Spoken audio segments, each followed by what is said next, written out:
So I guess this painting is kind of an illustration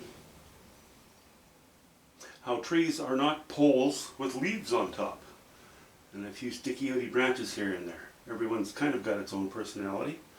The ones in the distance are more similar to each other because I don't want to draw too much attention to them. I did a lot of work in the background.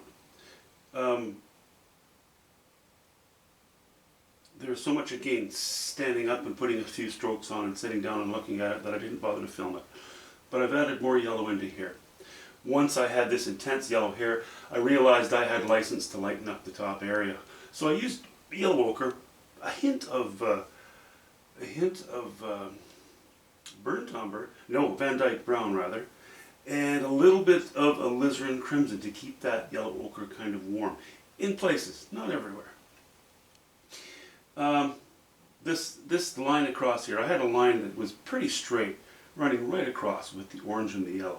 Gotten rid of the yellow and I brought it back down. We jump up so high here, I found that it could easily stand some opposing sweep here, and we had a very sort of, well, it started to form sort of just a band of color across the middle of the painting, which I wasn't fond of either. So I did that, added a little more foliage on this trunk, lengthened it as you can see, painted this one in, added a little more light to these two, took a little nodule off the end of this bit of foliage behind this trunk, and a lot of other things that we're not going to get into right now. The background still needs a lot of attention, small things. So anyway, it was pretty time consuming to do all this stuff in the background. And eventually, you know, it's kind of like, it's necessary, it has to be done, but for me, my patience gets a bit thin with doing all these small corrections, because you're constantly mixing a color, laying it in, washing your brush, mixing it, cleaning your palette, mixing a different color, laying it in. When you're done with that, washing your brush, cleaning your palette, you know, and every color you do, or every group of colors you do, you have to do the same thing. So it gets to be a bit tedious. So, you know, let's say, you know, this is your meal, things like all these little things that I had to do, that's your broccoli. You need it for a good, balanced meal. But then, the fun stuff, when I get a little weary of doing that, is then I'll hop into a trunk, because that's the nice thing about this painting, we have all these different trunks. And I attack them one at a time. That's my norm. In a case like this, so many of the trees are so important, it's important to pay attention to each individual one. The foreground stuff I put no foliage on, but I painted a couple more trunks. Well, that's not true. Let's include that one. But that's pretty basic, pretty simple in the background. What I did is these two in the foreground. The brown one here, the chocolate ice cream, is going to catch a little more light in places. Not sure how or where yet. I'm going to do more work on the rest of the painting before I get to that. And the licorice ice cream over here, I think, is just going to stay in the shade. So we have a grayish dead trunk, not that far behind it, but I'm leaving that in the shade. I think it provides a nice stopping point for the light here, you know, breaks it up a little bit. Okay, that I haven't touched this trunk yet, but that's been my day so far. I'll take the camera and I'll zoom in so that you can see in detail a little more of the design of these trunks. It's time consuming, partly because I kind of make it up as I go, but yeah, but it's worth it, you know. This trunk, I think, as I said near the beginning of the painting, this is really the most important one because it's the thickest one. So I gave it more interest than most of the other ones. Let's zoom the camera in. I still have to do some lawn mowing, oh joy. And the most important part, I think my motorbikes, I think I've fixed the problem on my motorcycle, so I'm going to play with that and see if I can get it running today. If I can, I'll be so happy. And if I can't, I'll be happy anyway. I'm always happy, right, Grumpy? Okay.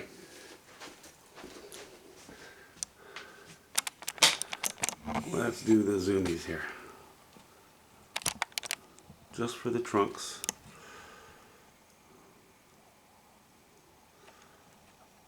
So you put some of those strokes and those lines in a certain direction to help indicate the roundness of a branch. You know, same here. How you lay your light in and your dark in, that helps to show the roundness of a branch. And sometimes, you know, you don't do it that way. Sometimes you vary your strokes a little bit. Sometimes you go linear, you go in the same direction as the branch. Other times you don't. Well, for all this camera's flaws, it certainly does zoom in well. Here, did I get that okay? Yeah.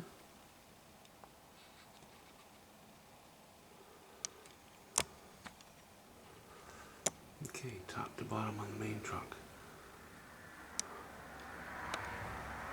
See the lines that I put in there for where the bark is, where the bit of bark is missing, where there's a check in the edge of the tree, where the texture lines run parallel to the edges of the tree, and sometimes they deviate a little bit.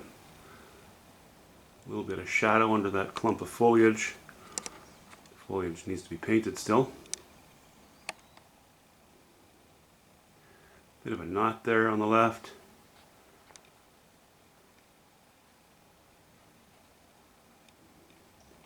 We come to the bottom, and it's one of those trees, it's an old one, so some of the roots are spreading out. The ground around them has been trampled or worn out or what have you. So you see a little bit of the root there.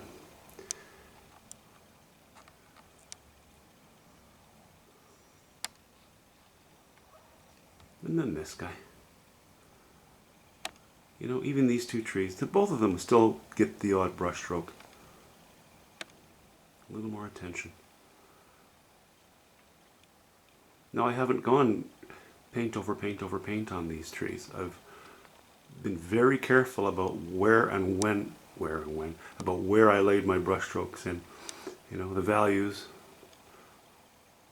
But that distant tree, not the distant one, the smaller of the two, the licorice ice cream, the purplish or the dark gray one, that is only Van Dyke brown and white.